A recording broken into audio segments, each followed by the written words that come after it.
Here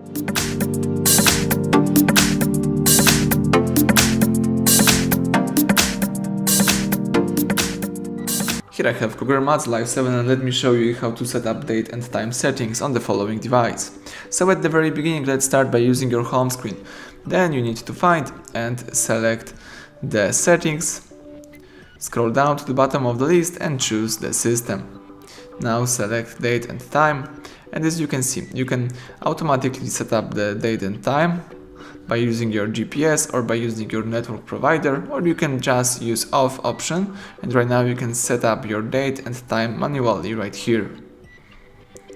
What's also really interesting, you can use automatic time zone or you can just do it manually as well, but in my case let me go back to the automatic configuration by using the network provider, for example, and basically that's it. Here you've got all date and time settings.